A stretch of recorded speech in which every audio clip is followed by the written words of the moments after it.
dia. Bom dia aos milhões de ouvintes, de seguidores. Hoje é uma segunda-feira. Hoje é dia 26 de junho de 2017. O dia está lindíssimo, como provavelmente será essa semana toda. Hoje eu consegui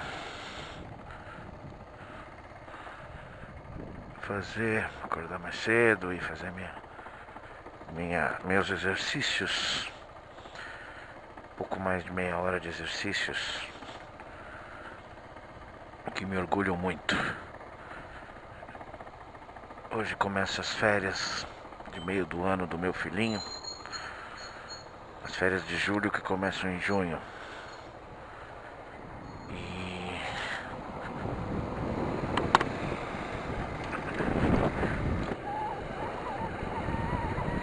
E tivemos um fim de semana calmo, gostoso, não muito cansativo.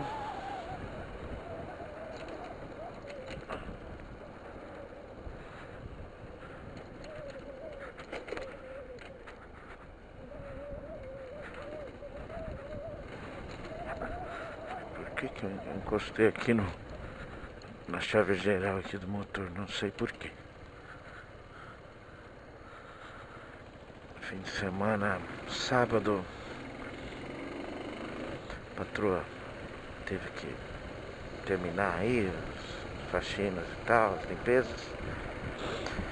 Eu, à tarde, passeei com o pequenininho.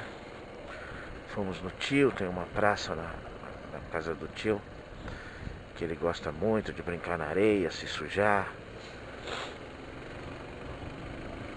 E ele brincou bastante lá. Depois em casa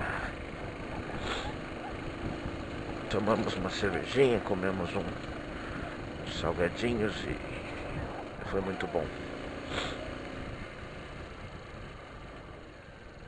Ontem fomos almoçar numa das minhas cunhadas. Uma tarde gostosa. Ontem foi dia de um grande jogo de futebol, na importância, né? Não pelo fator do jogo.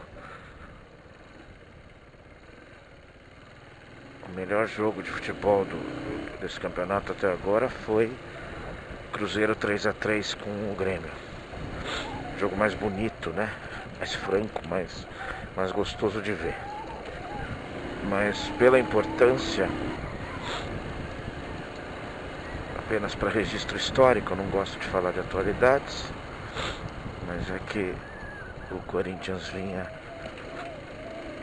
um ponto, sempre seguindo um ponto na frente do Grêmio, e os dois, pela diferença do que estão apresentando, pela regularidade que estão apresentando no campeonato, algumas rodadas começaram a se distanciar do terceiro lugar e do restante. Então, ontem foi a 10ª rodada, ao que eu me lembre. E nisso a situação estava de que o Corinthians tinha 23 pontos e o Grêmio 22. E o jogo na arena do Grêmio, lotadíssima, 54 mil pessoas. E o Corinthians é um time que não apresenta, sem dúvida alguma, não apresenta o futebol mais bonito. Isso é uma constatação relativamente triste, porque você não precisa jogar o futebol mais bonito, a não ser que você ache beleza em força tática, né? Em conceito de desenho tático de jogo, o que popularmente não é assim tão considerado agora. O jogo parecia um jogo de xadrez, não parecia um jogo de futebol. Jogadores assim seguiam à risca um desenho, uma determinação efetiva dos técnicos do que eles planejaram para o jogo. E se desenhava a seguinte coisa: o time que errasse uma vez ia tomar um gol. Tem todo aquele conceito, né? O Tostão gosta de falar muito isso. Não se acredite, o desenho do jogo, a determinação tática. Existem muito mais fatores. E isso é que torna realmente o futebol uma coisa emocionante. Que é fatores isolados no jogo, sorte. Aquele jogador que ninguém tá nem aí, fazer uma jogada genial. E foi exatamente o que aconteceu. Paulo Roberto, um jogador de mediano para fraco, mas que sabe muito bem obedecer um critério técnico, fez uma jogada, teve muita sorte, porque na disputa da bola o próprio jogador do Grêmio ajudou para que ele desse praticamente uma meia-lua no zagueiro e cruzou para trás. Aí a sorte, o Jô ia arrematando, de repente, se o Jô pega a bola e consegue acertar, às vezes o goleiro do Grêmio pegava. Mas aí ficou, o efeito do erro do Jô foi como se fosse um corta-luz. E aí matou toda a defesa, a bola sobrou livrinha, tranquila, sossegada para o Jadson. E o Jadson fez o único gol do jogo. O resto foi gato e rato. Isso foi bem no começo do segundo tempo, 7 minutos, 8 minutos, alguma coisa assim. E o resto foi gato e rato. E o Corinthians tem isso, que ele parece um time europeu. No conceito de que ele não se assusta com a torcida dos outros, com nada. Ele continua cabecinha baixa, fazendo o que tem que ser feito. O Cássio tem que se destacar, está numa fase, nesse conceito também, de tecnicamente muito bem preparado e com muita sorte também.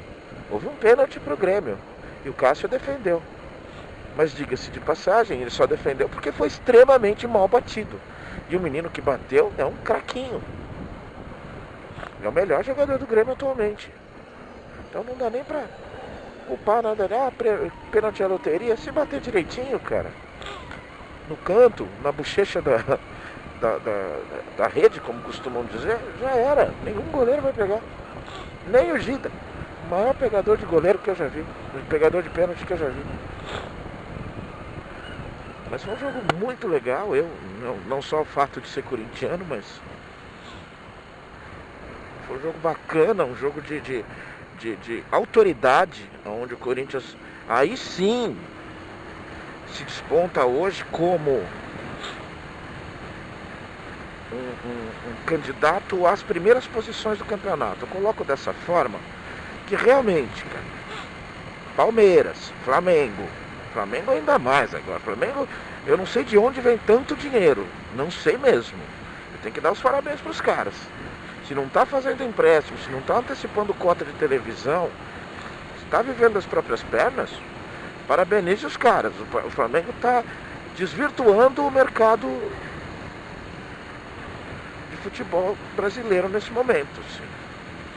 Já tem uns 4 caras que ganham mais de 600, 700 mil reais por mês. E trouxe mais uns 2 ou 3 agora aí. Mas enfim. Esses times têm poderio mesmo para correr atrás, para buscar e tudo. Aí você consegue abrir 4 pontos de distância de um time fantástico que é o Grêmio. E 9 pontos de distância, ou 10, do terceiro colocado. Então, isso realmente é um belo recado passado. Não é comecinho de campeonato, já estamos falando de um quarto dele. Não dá para se desenhar. Claro que as janelas do meio do ano podem causar um certo estrago no Corinthians. Mas é um estrago relativo. O Corinthians jogou sem o lateral direito dele aí 2, 3 jogos. Jogou sem o Jadson um jogo. São jogadores importantes. Sem o Rodriguinho 2, 3 jogos. Jogadores importantíssimos. Desses ele pode perder o Rodriguinho. Sim, mas ele tem no banco o Marquinhos Gabriel. Ou seja, já também tem um elenco que os reservas já estão conseguindo dar conta da mensagem técnica que o técnico passa. Agora, isso não é o todo. É aquela coisa, se ontem não tivesse uma jogada de pura sorte, de tudo dar certo, para que seria 0-0. Se, né? Tem um monte de se aí. Mas agora, efetivo é o que aconteceu. Foi muito legal. Para mim, corintiano, foi bastante.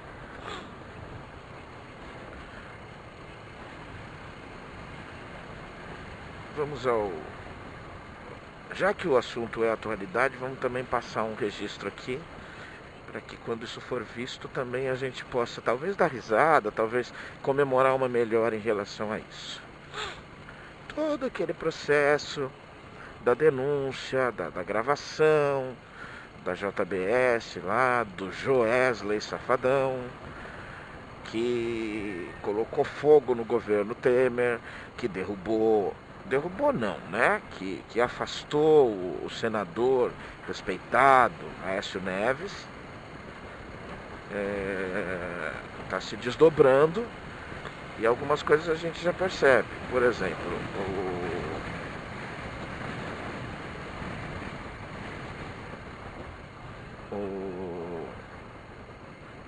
alguns lamentos a falar, né? Na verdade aqui só vai ser lamento nesses casos. Eita, nós temos um acidente. Ai, ai, ai. Vamos passar pelo acidente primeiro.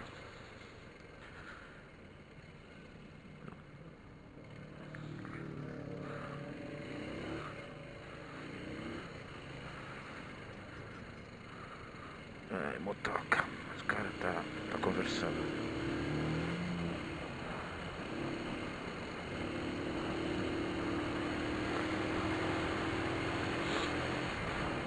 Eu passei esse, mas esse aqui também não tá andando nada.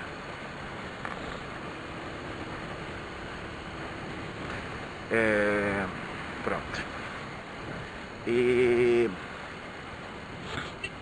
inicialmente a presidência austeramente aparecia na televisão para dizer que aquilo tudo era uma farsa, que a gravação era uma montagem. Inclusive 2 dias depois da divulgação da gravação já apareceu um super especialista perito governamental para dizer que era tudo montagem. E enfim, a semana passada foi efetivado, a perícia foi assinada e fechada de que não houve edição, a gravação é legítima. E ao que parece ninguém está muito preocupado porque isso não apareceu em lugar nenhum. E também, na semana passada, o excelentíssimo senador ilibado Aécio Neves, que a gravação deixa muito claro o pedido de dinheiro para um doador de campanha ilícita.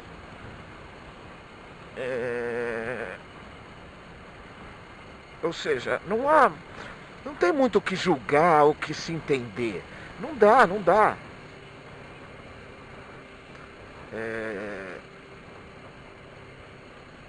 É só lamentar, porque o plenário do Senado avaliou, acho que a comissão da CCJ do Senado, acho que foi isso, o senador PMDBista, que novidade,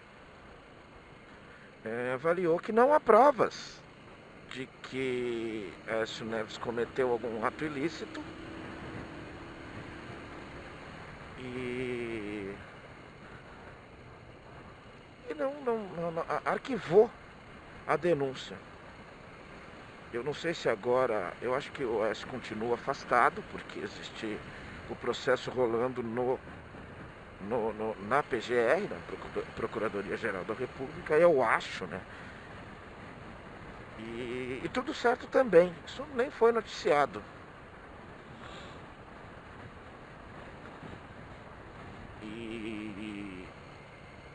Enfim.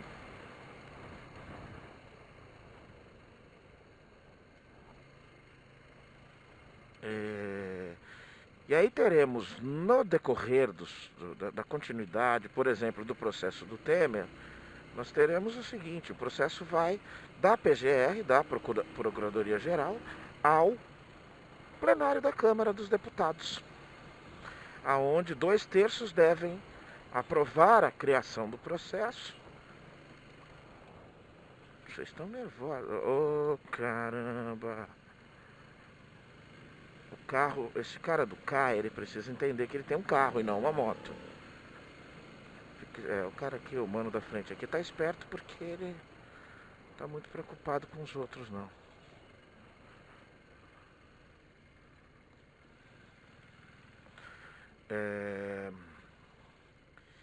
E já deixo claro, não vai acontecer nada. 2/3 do plenário da Câmara não vão condenar Michel Temer pelo simples fato de que eles estão no mesmo processo. E aí que eu entro com uma questão muito clara de que estamos num momento de lamento, um lamentável momento de crise ética na sociedade. Quando, assim, coisas específicas e claras são jogadas abertamente à sociedade, dos bastidores podres da política, e esses fatores não geram nenhuma consequência, a gente está realmente comemorando a vitória do Corinthians contra o Grêmio e pronto, acabou. É nesse momento que a gente precisa realmente lamentar. Eu deixo muito claro, para mim está muito simples isso, não vai acontecer nada. Michel Temer não será afastado. Vamos aqui de novo deixar claro uma coisa. Michel Temer é a consequência mais lamentável do nosso desleixo político. Com tudo o que aconteceu em todos os aspectos no impopular governo da Dilma Rousseff, o mais lamentável é constatar que a nossa esquerda, ou que o nosso socialismo, é representado por essa camada pífia, modorrenta, fedida da classe política brasileira. E o que tinha para segurar a bronca era isso. Michel Temer não passou a ser uma figura medíocre, execrável, depois que se tornou presidente. Ele articulou de uma forma podre nos bastidores, mas podre, daquela coisa que inimigo não faz com inimigo. E não se trata de defender a Dilma, aquela anta, no sentido político mesmo. Ela foi pouquíssimo inteligente para contornar situações no país. Mas ela era refém, e é por isso que não há inocentes nessa brincadeira. Ela era refém de um Congresso Nacional podre. Ela era refém de uma linha de apoio governamental extremamente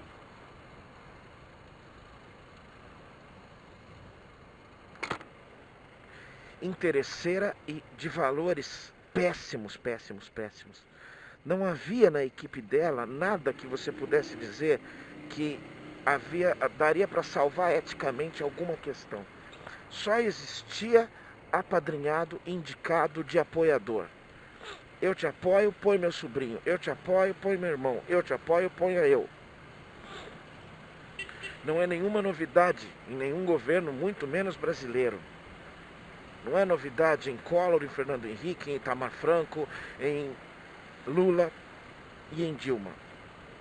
Isso sempre aconteceu. A incapacidade de sair de alguns embrólios, tanto políticos, o avanço da Lava Jato, que está correndo há anos, e eu não quero falar sobre isso agora, fizeram com que se acelerassem esses processos de troca. Mas é triste entender que a troca sobra para essas pessoas. Quer ver uma coisa? Oh, saia Temer traidor. Sabe quem pega? Rodrigo Maia. A família Maia, a família de coronéis, que está há 300 anos na política brasileira e que está há 300 anos enriquecendo na política brasileira. Dá para entender que não tem saída, não há nada ali, nada que possa efetivamente nos representar melhor, com um pouquinho menos de lamento, né? E por que a gente deixou? E como é que eu falo que a gente deixou? Por que eu ponho a população nessa brincadeira? A população gosta muito, tem uma predileção em se colocar como vítima. Nós estamos nas mãos dos políticos. Meu amigo, os votos são diretos. O sistema político é aquele, você sabe que é aquele. Você não quer fazer nada. Você quer abrir sua latinha de cerveja e pôr o pé no puff da sala? É claro que é total seu direito. Sabe, cara, você não gosta de pôr o dedo na administração do seu condomínio. Sabe, você sabe que o síndico rouba. Mas você, não, eu não quero me meter com essas coisas. É sempre assim, né, cara? É sempre assim.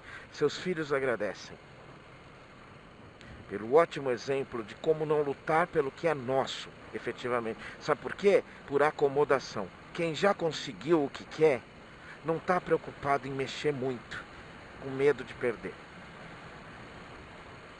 E isso sim é uma definição mais clara de uma crise ética. Tá?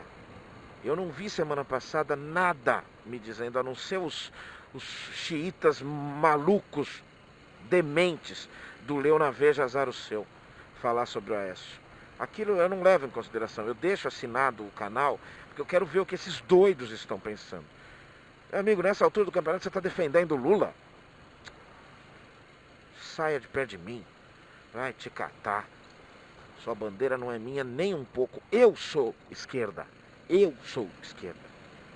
Não você. Você é um maluco. Você é um irresponsável social. É isso que você é. É inadmissível nessa altura do campeonato você colocar esse cara como uma figura de caráter nobre e capacidade de salvar o país dessa sujeira. Você quer tirar um sujo e colocar outro sujo. Diz que eu estou preocupado se decretarem prisão dele ou alguma coisa assim. Dona Estué, aliás, deu uma pisada na bola esse fim de semana, hein? Mas, bom.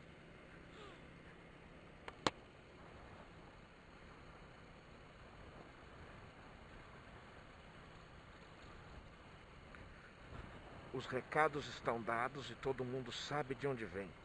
Se quiser se interessar para fazer, eu garanto, já falei para vocês. Vamos falar sobre reduzir o déficit governamental? Vamos mesmo? Vamos. Então vamos começar a falar sobre privilégios. Sobre os trilhões e trilhões gastos anualmente em privilégios para esta raça que deveria nos servir e que a gente trata como deuses, ou a gente vira o olho e finge que não é com a gente.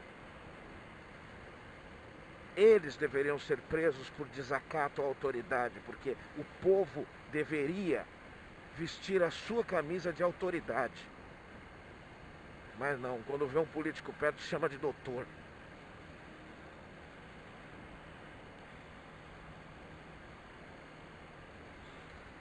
O desleixo do povo não se resume a você não ligar porque está acontecendo no meio político.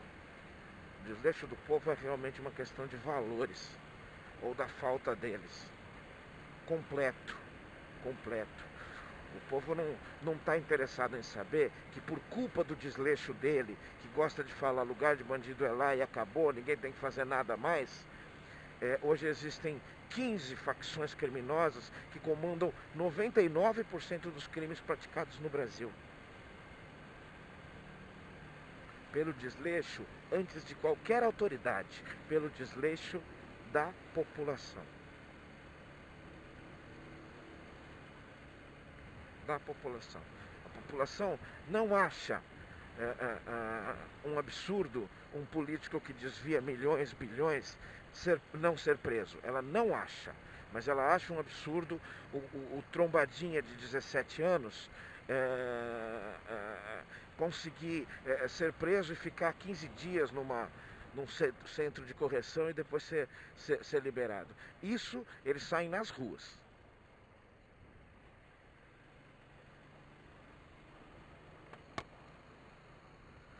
Então, meu camarada, é assim, todo esse disparate, essa tortuosidade que a gente percebe no nosso dia a dia das coisas, realmente a gente só vai começar a tratar isso melhor quando as pessoas começarem a olhar e entenderem que a participação delas, ou a falta de participação delas, é a causa disso. Aceitar parâmetros de valores, ou de justiça, ou de correção, de grupos como esses chamados jovens militantes conservadores atuais, como o Movimento Brasil Livre, Movimento contra a Corrupção, é simplesmente mudar de lugar o que está errado. É simplesmente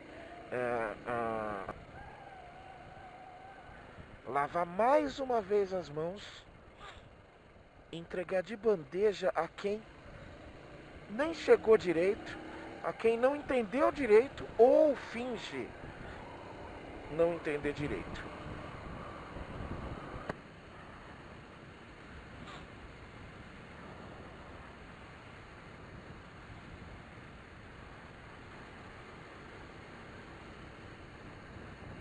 E reclamar vai ser sempre livre. Sempre livre.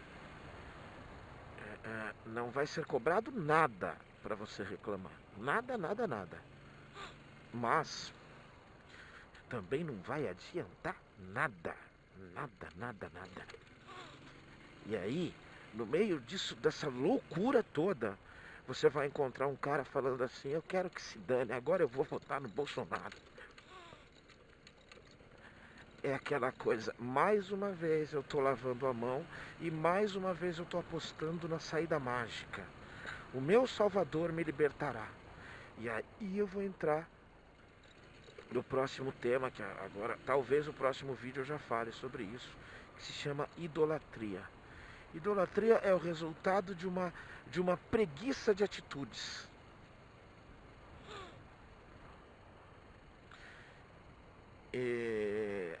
A gente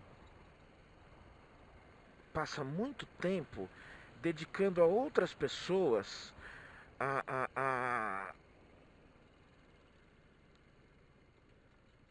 Isso, você deu seta para a esquerda e depois para a direita, tá bom. Dedicando a outras pessoas a energia que a gente podia estar efetivamente fazendo alguma coisa. Fórmula mágica. Alguém chegar e falar: eu tenho uma solução para resolver. Falar em fórmula mágica, a gente sempre lembra do Dória nesses últimos tempos, né?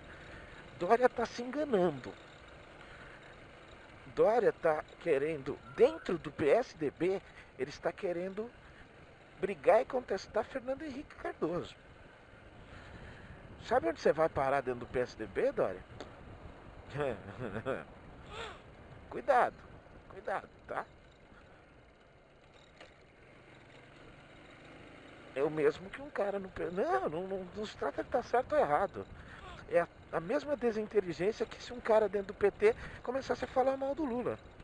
Você não pode falar dessas lideranças partidárias. Não adianta, cara. Se desvincule. Fala assim: não, eu tô fora. Ah, o PSDB é democrático, todo mundo pode falar o que for.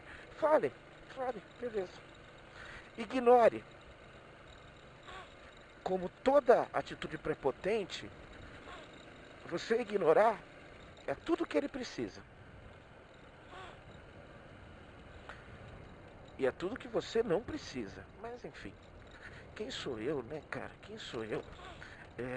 O Facebook tem uns plantonistas, né? Uns idólatras plantonistas, né? O cara se veste de, sei lá, de gari, de limpador de bueiro. Não, de limpador de bueiro ele ainda não se vestiu, né? Você acha? É, e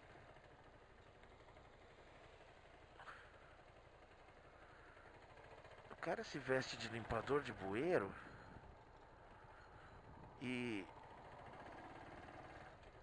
5 minutos depois tem um maluco idolatrando. Olha, esse é do povo, você.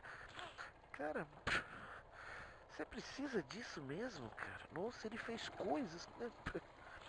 Falou, então tá bom. Eu devo estar louco e não tem problema de eu estar louco. Mas você tá mais que eu. Sem dúvida alguma você está mais doido do que eu.